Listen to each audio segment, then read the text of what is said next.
What's going on, my friends, and welcome to the Midwest Marvel Podcast. I am your host, Nick Adams, and I am so excited to be joining you guys in this week's episode. Zeke is not able to make it. On today's episode, we are talking through Secret Invasion Episode 6, the Secret Invasion finale. We're going to dive into that, give some thoughts. It's been a very divided finale in terms of reaction, and I think for very good reason. We'll get into that. I'm also going to talk about my reviews for both Barbie and Oppenheimer. Barbenheimer, we're going to get into that. And just a couple of other quick hitter news things. So honestly, really pretty chill episode. I haven't done a lot of prep for this. I haven't had a chance to do too many podcast episodes here in the last couple months, just because life, man. Life is busy. Not in like a bad way, but life is just busy. Yeah, you have a kid, you have work, and all kind of other stuff going on. Zeke is on the verge of getting married, so he's got all that going on right now. So we're all just busy, and it's tough to make it as consistent as we want to be, and I'm hoping that one day we get to that point. We're just not there right now, but I really hope we can find a rhythm and make it something that we do every week, because I enjoy doing it, and I love you guys, and I love your feedback and getting to hang out and talk with you. So, but let's dive right into it. Let's just get right into everything. Starting off, every week I talk about email us. We always say this every week. Shoot us an email, talk to us, let us know your thoughts on the episodes, any comments, feedback, things like that. And we've gotten a couple, but not as many as we'd like. We'd love to be able to do this every week and have these conversations with you guys, because it's honestly just so fun that way.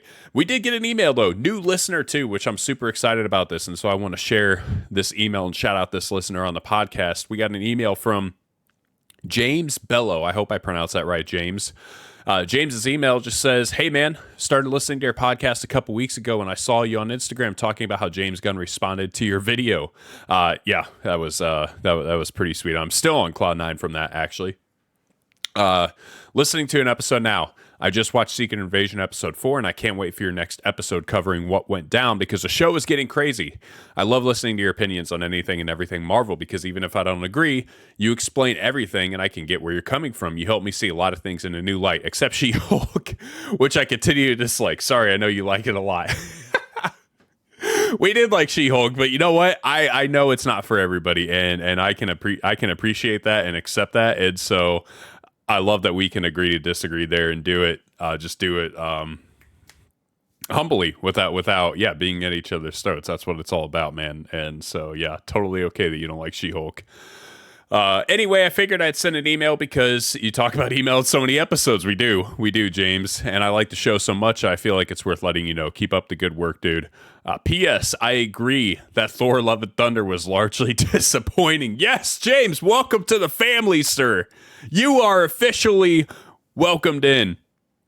That's all you had to say. You could have disagreed with every other thing that we've ever said on this podcast. You could have flamed us for it, and you end with that, and that gets you in the family, dude. Like that's all you needed right there. Seriously, James, appreciate your email, man. It really does mean the world. It made my day when I saw that come through on my inbox a couple weeks back. So I know I've waited a while to respond to this, but I do truly appreciate it. I also truly appreciate your perspective and your willingness to admit that, hey, you don't agree with everything that we say, but you appreciate that you see where we come from. That's so healthy, man. And honestly, that's something that is so needed just in fandoms in general, because people get so passionate about their fandoms and they just get so tunnel visioned that if people don't agree with their thoughts and opinions, we're at a place in society and discourse right now where the solution is just attack everybody, right? And that's not just fandoms. That's politics. That's religion. That's fandoms. That's really anything that you are passionate about. If someone doesn't agree with you, it's not, okay, let's have a discussion and just talk about why we disagree and leave it at that. No, it's we have to attack people and make it a personal thing rather than just, okay, you disagree, that's fine. Here's why I see the way I see it. Here's why you see the way you see it. So I really do. You are exactly the type of person that we want in our community, James. And so I appreciate you being here. I appreciate you listening and supporting not only the podcast, but on social media.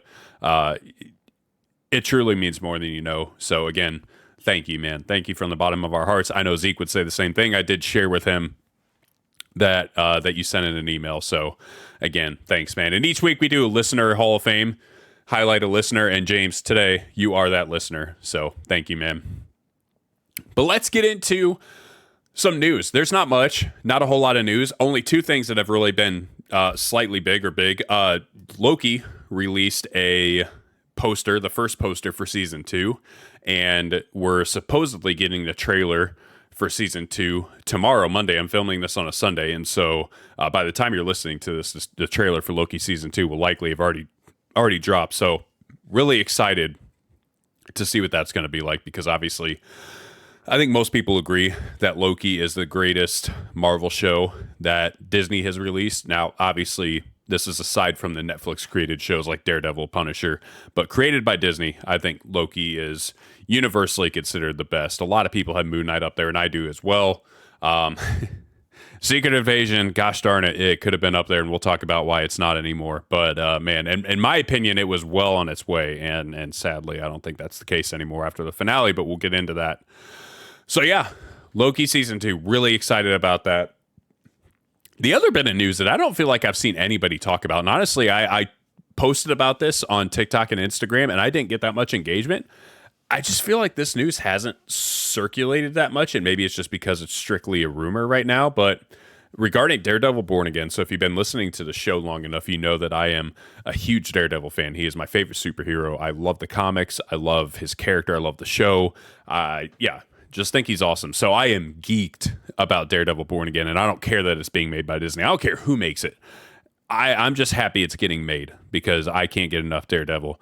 So a couple days ago, a account on Twitter called Screen Time. Sorry, not Twitter anymore. It's X now. I got to make sure I correct that. You know what? I'm not calling it X. That's stupid. I'm staying with Twitter. I'm just gonna fight the power here because X is dumb. Twitter. Screen Time on Twitter tweeted a picture of Charlie Cox and gosh, I can't remember the actress's name, and I feel really bad about this, but I'm not going to spend time looking it up. Basically saying Matt Murdock and Kirsten McDuffie will be working together at a new firm, Murdock and Associates, and Daredevil Born Again as Nelson and Murdock is done. Not super surprising, considering Foggy Nelson and Karen Page have not been casted for the show as of yet, as far as we know. Now, in reply to that, a user replied, "No Karen, no Foggy, no thanks." Typical internet reply, honestly. Vincent D'Onofrio replied to this because this guy tagged Vincent D'Onofrio. He said there's always Kingpin. Vincent D'Onofrio is brilliant. And then went on to say why he's still not watching the show. Vincent D'Onofrio replied to this tweet simply saying, patience, patience. And that's it. He left it at that. And I don't feel like anybody's talking about that because to me, maybe I'm reading too much into this, but to me, I kind of feel like that's Vincent D'Onofrio saying, hey, let's not write Karen and Foggy off just yet. Coming from one of the main actors in the entire show, I feel like that's saying something. I don't know. Again, I know it's a rumor, nothing's confirmed, but like, dude, to me, that's straight from the horse's mouth. Now, there have been rumors lately that Daredevil Born Again, it's 18 episodes. We know that for a fact. There have been rumors that the show could be split up into 2 parts, 9 episodes each. What if, this is just a thought, and I've seen this theory kind of floated around before. What if the first half of Daredevil Born Again, the first 9 episodes, takes place during the blip, during which Foggy and Karen have been blipped. They're gone. They're not present because they've been snapped away by Thanos. The second half of Daredevil Born Again is after the blip, when people have come back. You have a time jump or what have you, and Karen and Foggy return. I don't know. To me, that would make a lot of sense. If you're going to split the series or the season up into 2 parts, why not? Like, why not focus on during the blip and after? I think that would be incredible for multiple reasons. 1, 18 episodes of Daredevil. Woohoo!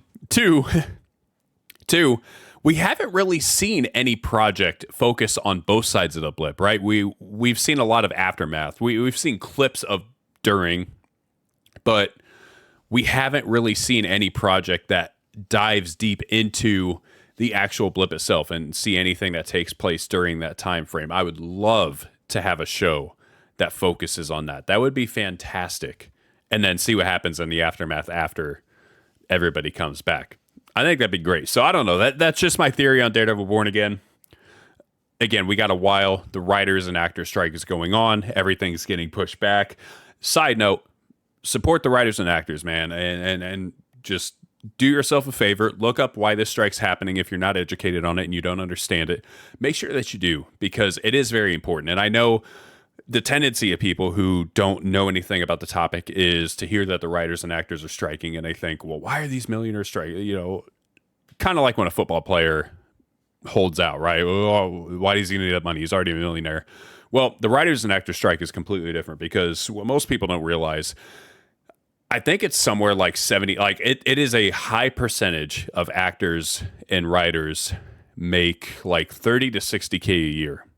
Most, like a majority of actors and writers, maybe it's just actors, writers make even less than the actors do. A majority of actors and actresses make like 30 to 60K a year. Now, obviously, you do have your stars, your millionaires, your multimillionaires, but most actors in Hollywood, most actors are paycheck to paycheck, barely scooting by. And then you pair that with the fact that they also live in California, which is the highest cost of living in the United States. That 30 to 60K goes way less far than it would anywhere else, like way, way less far. And a big reason for the strike is because writers and actors both are being paid more unfairly than they ever have before. The working conditions are not always great. AI, big topic of discussion right now, because people fear that AI could replace writers. And let's be honest, with the way the trajectory the AI is going, it would not surprise me. It's only a matter of time before someone tries that. And so the writers, rightfully so, have a fear of that and are striking against the use of AI in projects, and I don't blame them.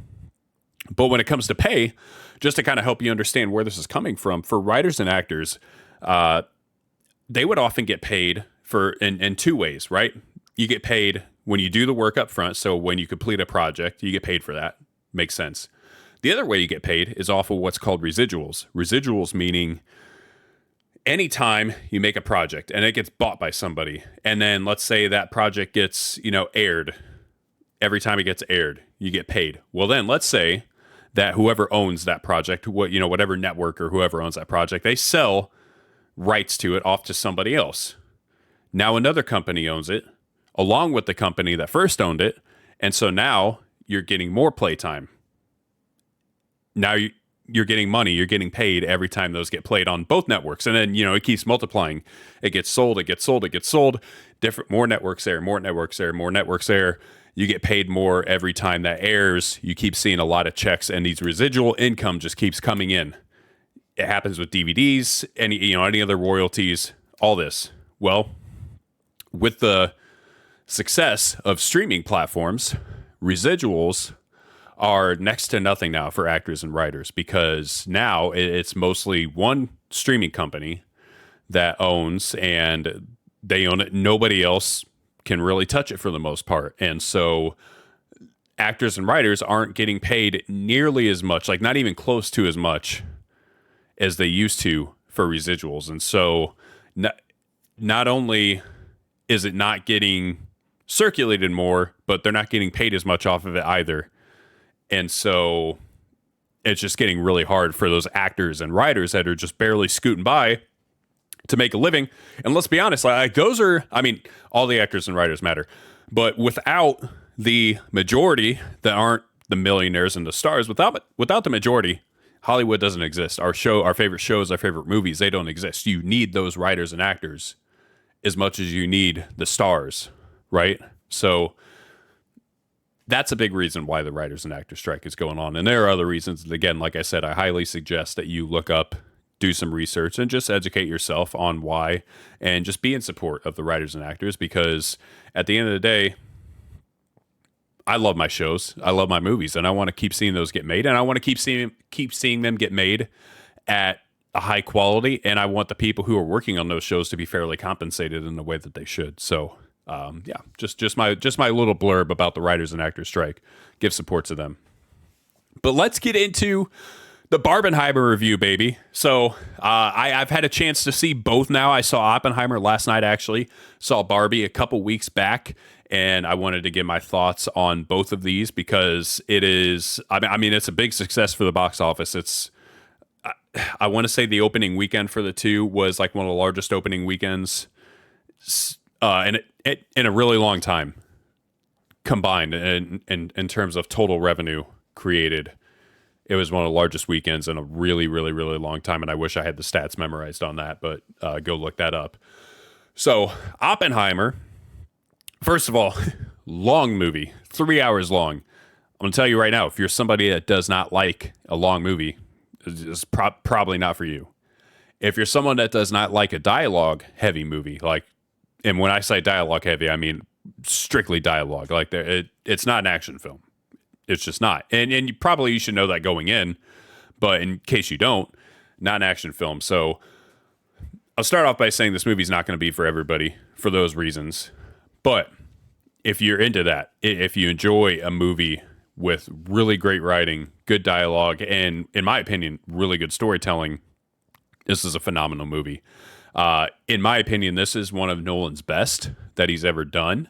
I'll give my Nolan rankings here at the end of me talking about Oppenheimer. It's one of his best, definitely one of maybe the most impactful. Like it could be his magnum opus, right? It could be his most important work. Maybe not his best work, at least not in my opinion, although I see some people saying that it is, and that's fair. In my opinion, it may be his most important just because of the subject matter, right? And the times that we live in. It's just so powerful. Also, just as an FYI, these will both be spoiler-free reviews, so no need to worry about skipping these sections. I'll keep this spoiler-free so you can still listen to it and then go watch these films. I will say Oppenheimer is probably the most impressive movie I've seen from a sound design and score standpoint. Just incredible. And this movie needs to be seen in IMAX. I saw it in IMAX. I didn't have the pleasure of seeing it in a 70 millimeter IMAX. There's only like 30 of those theaters, and the closest one to us is 2 hours.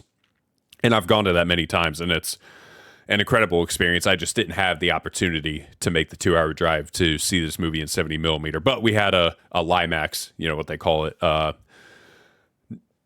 off-brand IMAX theater here in our hometown, and I got a chance to see it there. So it was better than nothing because the sound was still great. The screen was still bigger. The experience was incredible.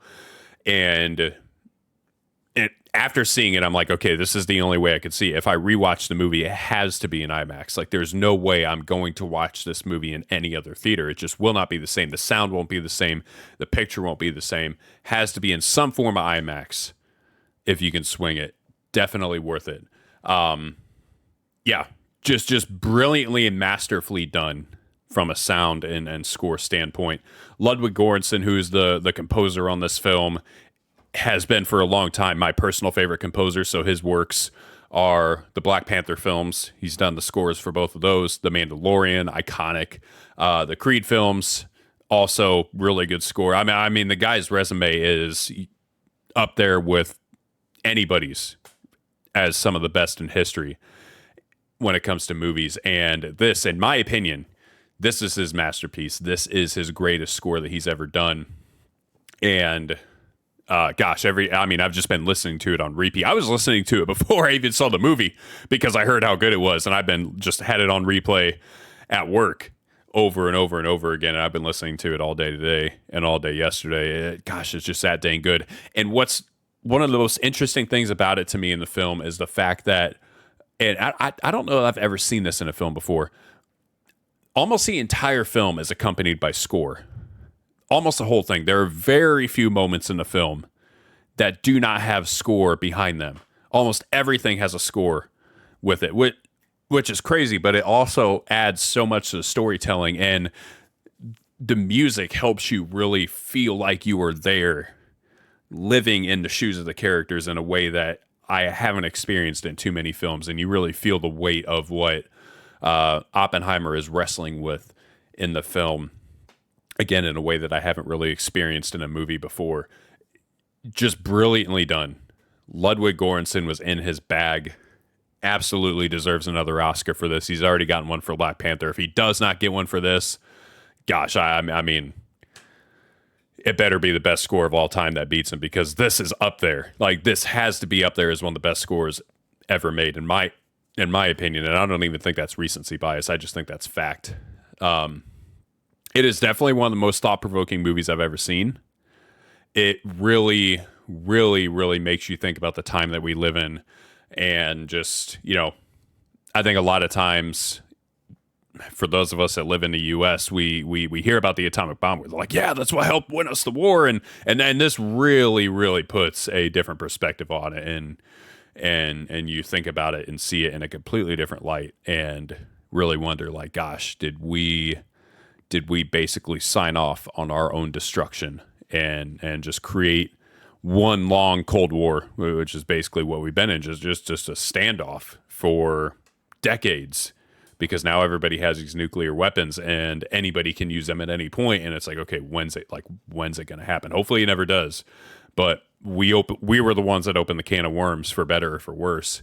And I think Chris Nolan put it well when he said this is a film about arguably the most important person in history, Jesus aside. That's my note, not his. But arguably one of the most important people in history. And again, for better or for worse. I don't think that's inaccurate. And yeah, the movie is just honestly so thought-provoking. The acting and the writing in this film is off the charts. The cast is just ridiculously loaded, man. You've probably already heard people praise Robert Downey Jr.'s performance. He will probably win Best Supporting Actor, or he'll be in the running, as he should be. Cillian Murphy, what more can you say about the man that hasn't already been said? He's one of the best actors in Hollywood right now. When his career's said and done, he may be one of the better to ever do it. His performance was phenomenal, and this man absolutely delivered as J. Robert Oppenheimer. Truly incredible. A couple performances I want to shout out that I feel like aren't being talked about that much. Josh Hartnett, first of all, dude, making a comeback, because when's the last time you saw that guy in a film? I can't remember. Heartthrobbing, the 2000s. I honestly kind of forgot he even existed. And he plays a pretty big role in this film, and he does it really well, man. Really well. Matt Damon, one of my more favorite roles of his. I loved his character, and I loved his character's chemistry with Cillian Murphy. Thought he was great. I loved every scene he was in. I was excited every time he showed up on screen. And then Emily Blunt. I don't feel like Emily Blunt is getting nearly enough praise. I don't see anybody trashing her performance, but I don't feel like she's getting praised nearly enough, because, man, her performance was gripping and raw and emotional. And she has a scene in this film that just, you're hanging on every single word that she says. She is incredible in this. So, and then all that to say, to top it all off, this movie had one of the most powerful endings to a movie I've ever seen. Period. Ever seen in a movie. I after it was over, I just kind of sat there in silence, just shocked, staring at the screen. There was nothing else to watch. There's no end credit scene, but man, one of the most powerful ending scenes I've ever seen, and I've just been thinking about it over and over and over again, and it really does make you wrestle with a lot internally. Excuse me. So, yeah, phenomenal movie. One thing I do want to say about the movie. So if you listen to the podcast enough, you've heard Zeke and I talk about this, and we haven't been shy about this, but Zeke and I, both of us are Christians, we're Christ followers, we're believers, and for me, one thing I was really disappointed to see with this film was the addition of, we'll just call them steamy scenes, right? All right, like the sex scenes. I was disappointed to find out that those were in there, and it ended up contributing to the R rating for the film. And after watching the movie, I knew when they were, so I didn't actually end up watching the scenes. I was in the theater for them, but I didn't watch them. But as the scenes were coming up, it just felt so unnecessary, man. It just feels like we're throwing stuff like that in just to throw it in, like just to be edgy. And I love Chris Nolan. I respect the heck out of him. I think he's one of the greatest filmmakers, not just of our time, but of all time. Who else are you going to put up against that man? He's one of the best to ever do it. His filmography and resume is unmatched. But man, it's just a head scratching decision, because it just felt so unnecessary. It felt like you still could have had romantic scenes without having to show as much as they showed. And it didn't feel like the R rating was necessary. The R rating for sure was not necessary aside from that, because watching the movie, there are hardly any curse words in it whatsoever. I think there's 2 F-bombs in the entire movie. And aside from that, there's hardly any cursing whatsoever. There's not gore or anything like that. So I don't know. It just felt unnecessary. I just hate it when that stuff gets thrown in just to get thrown in. And again, if you like that, that's fine. Like this is just my personal opinion. And again, we can agree to disagree.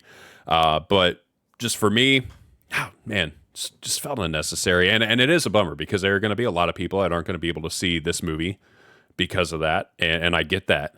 And yeah, it is disappointing because it is, man, such a masterfully done film and seriously one of the most impactful films I think I've ever watched.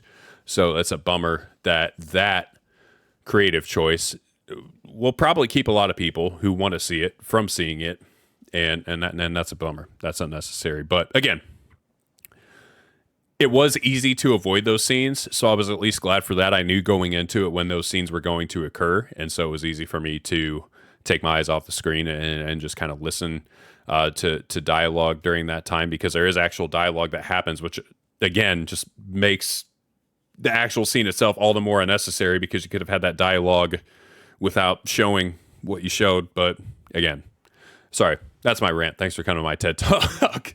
Again, though, I mean, great movie. As far as my rankings for the Nolan films, I feel like I should preface it with this, that I've never seen Memento, Prestige, or Dunkirk. And it's not that I don't want to see any of those. I do. I just haven't gotten around to seeing it. And I know The Prestige is amazing. I've heard it time and time again. I just haven't had the chance to watch it. I'm hoping to do that here within the next week or so. I actually rewatched Interstellar today just to kind of remember where I ranked this film, and I kind of had an idea already, but it's been a long time since I've seen it, and man, just so good. So my rankings at number 7 is Tenet. I need to give that movie another chance. My wife and I both watched it together, and gosh, we were so confused. And I know a lot of other people were too. For people that got it, I've heard that some people really love it. I've seen people rank Tenet in the top 3 of Nolan films. I can't even put it anywhere close. Maybe I need to watch it again, but gosh, the first time I watched it, it had me lost. It just felt like Nolan got a little bit too much in his own head, and he's known for being that director that makes really thought-provoking movies, and I feel like he just kind of took that to the extreme. Number 6 is Batman Begins for me. I love Batman Begins. I just have to rank it 6 because the other 5 ahead of it are great, but Batman Begins is a phenomenal origin story. Such a well-done film. And you could argue it's a better Batman film than The Dark Knight or The Dark Knight Rises, but I like the other 2 better. My number 5 is The Dark Knight Rises, and I know that's a hot take. I think most people have Batman Begins above it. I just love Bane, man. Gosh, I love Tom Hardy. I think he does Bane so well. I think the ending to that movie is one of the best endings in cinema, period. I love it. Yeah, so I have The Dark Knight Rises. It definitely has its faults, but it is what it is. Number 4 is Oppenheimer. I have Oppenheimer at my number 4. I will say I could see myself ranking this higher upon a rewatch. And I've heard a lot of people say when they rewatch it, they rank it higher because they just catch things that they didn't catch the first time. You know how it goes with movies. But right now, it's my number 4 spot. Still, everything I said about it, though, one of the most impactful, memorable movies I'll ever watch. One of the greater theater experiences I've ever had just because of the sound design, because of the IMAX. Perfect. Interstellar is my number 3. Gosh, this movie's good. And honestly, I will say this. My number 2 is Inception. I haven't seen Inception for a long time either, and that's on my rewatch list again. I've seen that movie probably 5 times, but it's been a really long time since my last watch. I need to watch it again because I don't know, man. I could flip that in Interstellar. Interstellar is just so dang good and so emotional. Such a good movie. And then my number 1 is The Dark Knight. Dark Knight is, gosh, it's great. Heath Ledger's Joker, such a well-done film. I still remember the first time I saw that movie like it was yesterday. So that's my Nolan ranking. I would love to know your guys' Nolan ranking. I'm also going to do a TikTok video on this and talk about those. I'll post that to Instagram as well. But let's talk about my Barbie review, okay? So listen, dude, I enjoyed this movie so much more than I expected I would. I knew I would like it. You look at the cast, you watch the previews. I knew I'd like this movie. I didn't know I would love this movie. I didn't know I would walk out of this movie thinking about it for the next week. It was that good, man. And I've been trying to tell everybody I talk to, this is not just a females only movie. It definitely is very female power. Like, great message too. Great message in the movie. Some people aren't going to like it. Toxic men and insecure men are going to hate this movie. If that's you, I'm sorry. Also, I should follow that up by saying, if you dislike the movie, it does not mean you're a toxic man or an insecure man. You can dislike the movie and not be that. But if you are a toxic or insecure man, you are definitely going to hate this movie. So clarify that. But oh man, this movie was just so much fun. It was one of the better theater experiences I've had in years. Truly one of the better theater experiences. Our theater was packed, literally sold out. It was a big theater, and bro, that movie was so funny. And there were certain moments there. There was about a 10-minute sequence with the Kens toward the end of the film. Dude, our theater was screaming, like just nonstop howling at like everything that they were doing. And I was laughing. I was belly laughing. It was that funny and that fun. And there were moments like that throughout the whole movie. I just thought it was so good. It was way more emotional and serious than I ever thought it'd be. That was one thing that surprised me. I did not expect this movie to get real. I did not expect this movie to get super serious or emotional, and it did. Like, there were moments that had you kind of like almost tearing up. I didn't tear up, but I know people that did. I know people that ugly cried during this film, and I think women will probably relate to the emotional parts more than men will, and you'll understand what I mean when you see it. But even as a man watching those parts, like still emotional, still powerful, really good. The cast, just like Oppenheimer, loaded. Gosh, so loaded. All the Barbies, great. Yeah, I mean, Margot Robbie literally is Barbie. She absolutely crushed that role. She was perfect in it. I can't imagine anybody else being casted for that. What a perfect choice. The Kens, dude, the Kens were, I mean, I'm a dude, so you know, it is what it is. The Kens were my favorite part. Oh my gosh, they were so funny. Ryan Gosling, this is one of his best roles, best performances, period. And it would not, like, completely dead serious, it would not surprise me if he got an Oscar nom for this film, because I just thought he was that dang good in it, and he was so funny. But all the kids, like Simu Liu, fantastic in this.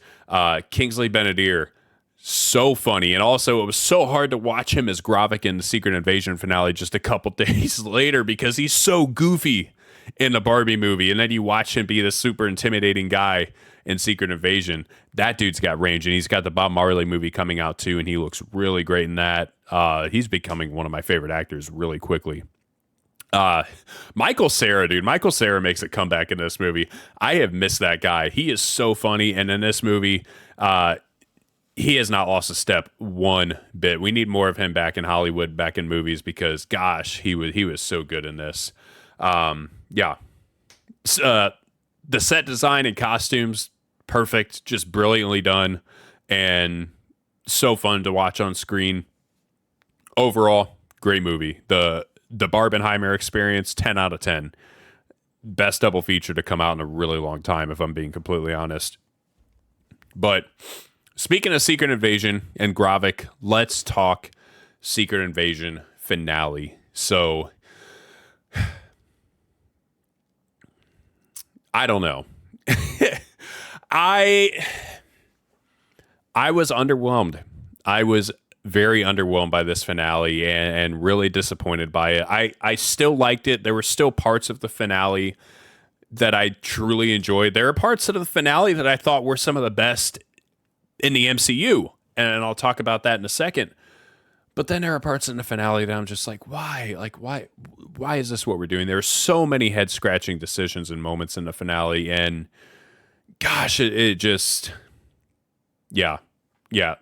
Let's just talk about it. So, first of all, one of the, not rumor, I mean, Marvel literally started this themselves. Marvel talked about how there'd be a heartbreaking scroll reveal in this series, and We didn't really feel like we had it going into the finale. It was clear Rhodey was a Skrull. That was revealed. Everett Ross was a Skrull. That wasn't really heartbreaking. So the question was, who is it going to be? And there are a lot of theories about it. Well, turns out nobody else was revealed to be a Skrull that we didn't already know in the finale. The one thing that did get revealed to us, though, is that it seems as though Rhodey has been a Skrull since Civil War.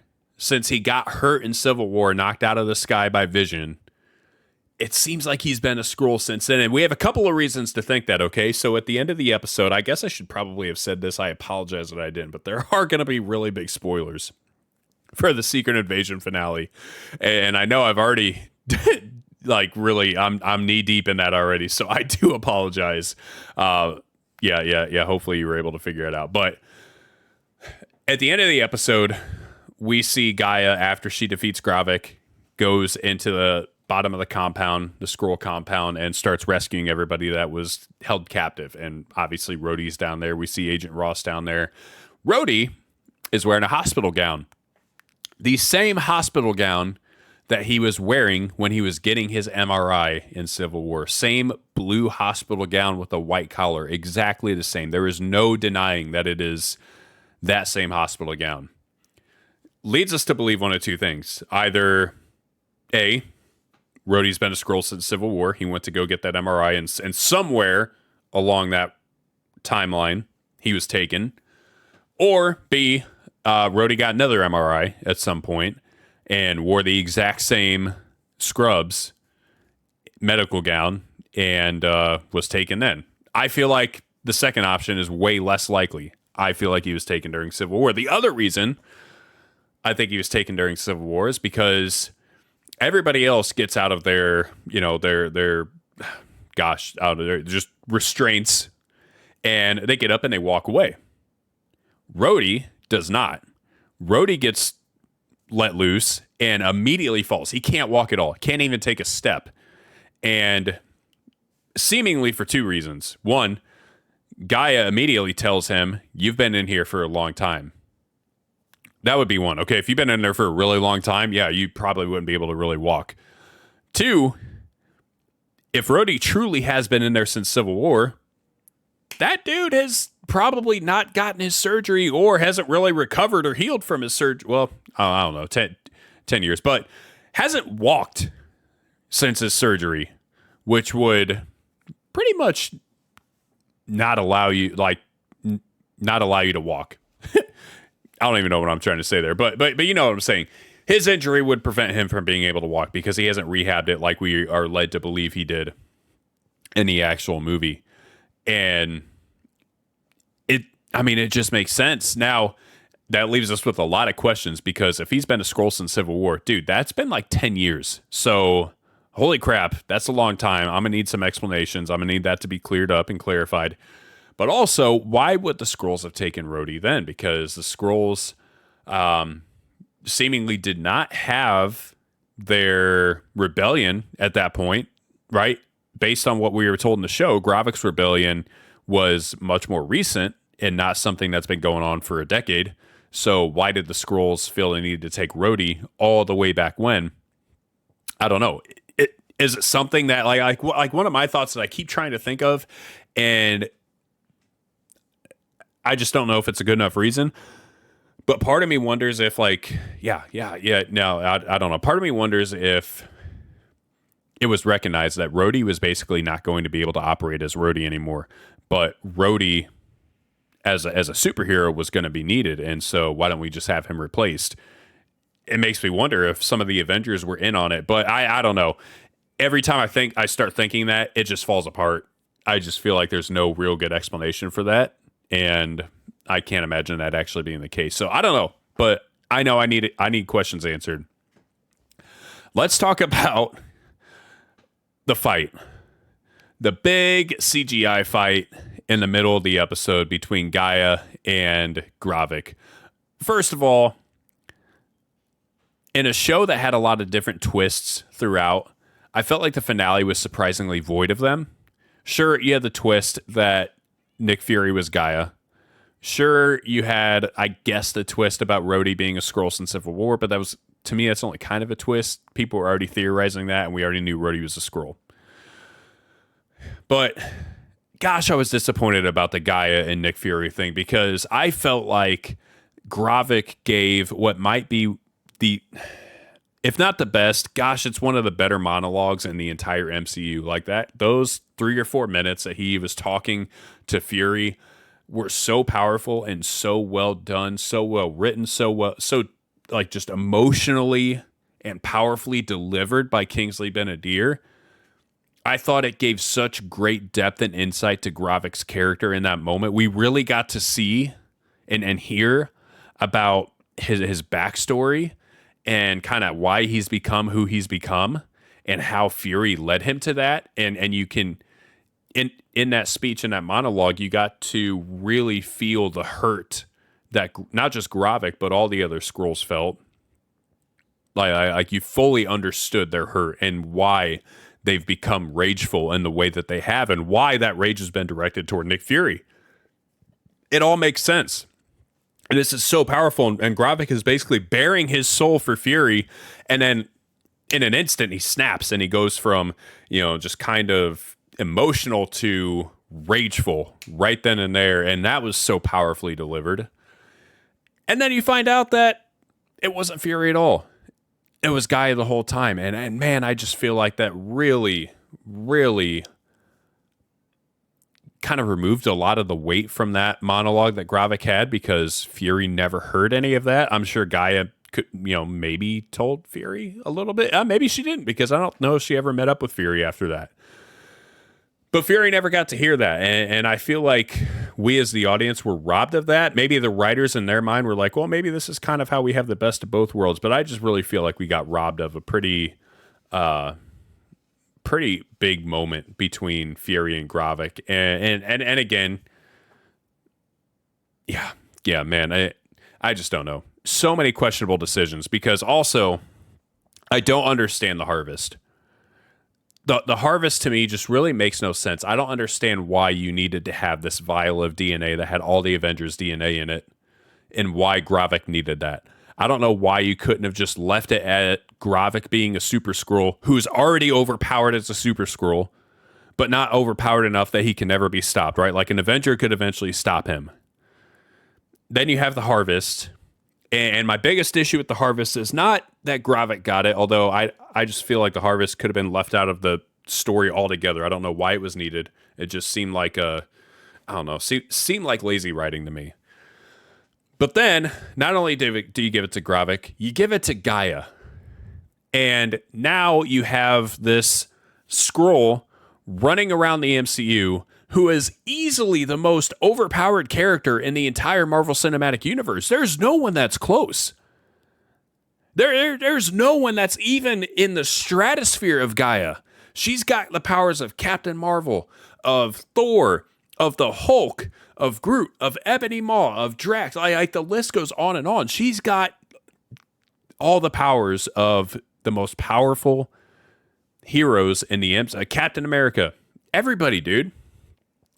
How, like, I feel like future writers and directors for the MCU are probably going to be kind of pissed about that, because at some point somebody is going to have to write up against her, right? Like they're going to have to include her character. Kevin Feige is going to come to them and say, hey, I want you to insert Gaia and Sonya, or just Gaia, into this story.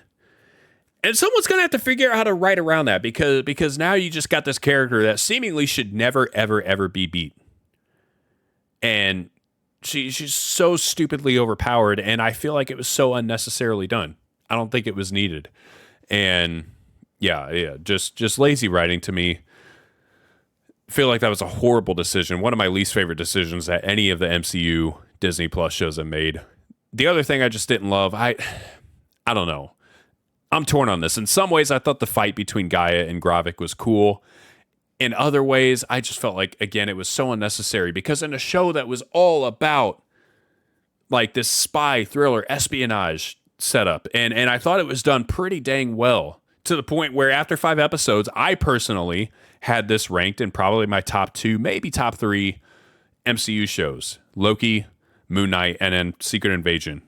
Depending on how the finale was going to go, that order could have flipped. And episode 6 happened, and now I'm like, okay, I don't know where I rank this. It might be top 3 just because I still love the first 5 episodes. I thought they were so good. But gosh, that finale was not it. It was so off par with the rest of the series. Again, I just don't feel like the writing was great. I feel like you could have kept those espionage spy thriller themes into the final episode. And it just seems like Disney just cannot help themselves with these like big CGI fights at the end of an episode. Especially in shows like they didn't need it here. It was not needed in the show for a show that was so void of superheroes and big, massive fight scenes like that. Like, yeah, it had fight scenes, but not superhero fight scenes. And then Marvel's just like, but we got, like, they just can't help themselves. Like, they couldn't hold it any longer. And they just had to unleash the big CGI fest. And I have nothing against CGI, but this just wasn't a show for it. This just wasn't a show for that type of fight, that type of climax. And it was so anticlimactic, man. Like, so anticlimactic. It just didn't feel like there were big stakes with this fight. I didn't really care who won. Well, I did, because I didn't want it to be Gravik that lost, and he was. And I feel like he might have had the most disappointing villain death in the entire MCU. For me, Gravik was one of my favorite villains, period. He is a top MCU villain for me. I loved him. I loved everything about his character. I love Kingsley Ben-Adir as an actor. I thought he played him so well. I thought he was intimidating. He was one villain that like saw everything through.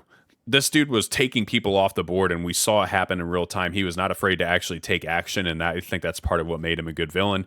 He was compelling. He had control over seemingly everything, and he was also super unhinged and became more unhinged as the series went on. But the way that they killed his character off, I would have loved to have seen him stay, and I think you could easily continue his story and keep the Secret Invasion storyline going and bring it back up later on. His death just felt so anticlimactic, and it just felt like an afterthought. Skrull Rhodey's death, that scene was far more intense and impactful than Gravik, the main villain of the series, was. And that was just so disappointing to me. And maybe they did that because he's not actually dead. He does have the powers of Extremis, which makes his death even more confusing, because you would think he'd just be able to regenerate, and they kind of, seemingly wrote that out. But I don't know, man. Just very, very questionable decisions there. Other things in the episode, Gaia and Sonya. Really excited to find out that there's going to be more Sonya Falsworth. I thought she was easily, outside of Gravik, the best character in the show. I like Gravik more, but Sonya was phenomenal. Every scene she was in, she stole the show. Absolute gold. Olivia Colman as an actress is just fantastic, and the MCU is lucky to have her, and they're smart to keep her around. And I'm excited to see more of her. I'm also excited to see more of Emilia Clarke. She's also a phenomenal actress. I just hate what they did with her character. I don't mind that she's still around. I just hate how they set her character up for the future, and maybe they'll be able to retcon that in some way. I hope they can. I don't know what that would look like, but gosh, it just seems like a horrible creative decision. Yeah. Nick Fury goes back up to space. That was a questionable decision, right? Nick Fury going back up to space. The president of the United States just calls this all-out war against Skrulls, and people are killing Skrulls left and right, or killing people they think are Skrulls that end up actually not being Skrulls. And there's this just massive chaos on Earth, and Nick Fury is kind of the cause of that. Like, not kind of, he's the cause of that. And this dude just goes off to space. He's like, all right, see ya. Have fun with my mess. Gosh, I really hope we get some answers to this stuff in the Marvels, because again, it just seems like lazy writing. Was it is it just a situation where the writers are like, okay, we need to have him back up in space, or Captain Marvel's guess we'll just say he needs to leave, and he just goes? Like, you couldn't have added another 20 minutes for us to figure out why he had to leave back in space. I don't know, man. I just feel like the writers of the show kind of left a lot unanswered. And I don't mind when there are questions that are unanswered, but I feel like they left a lot for other people to figure out. Kind of like how in The Last Jedi, I love The Last Jedi, by the way, one of my favorite Star Wars movies, and I know that's a super hot take, but it's not without its imperfections. And I do think that there were some things that Rian Johnson did that kind of screwed whoever was going to end up taking over the next movie, which ended up being J.J. Abrams and was a train wreck.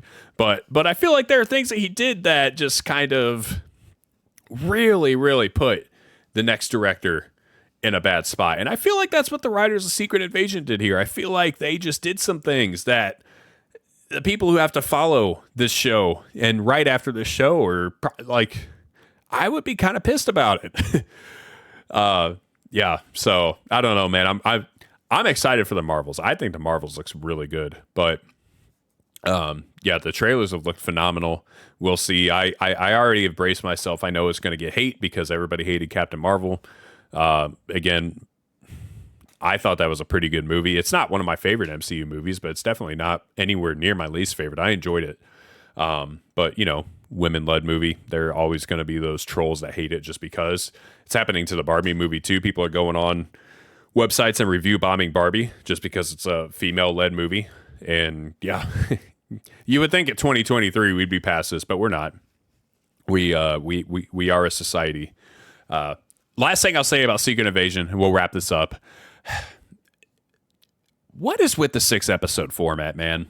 Why does Disney feel the need to do this 6-episode thing?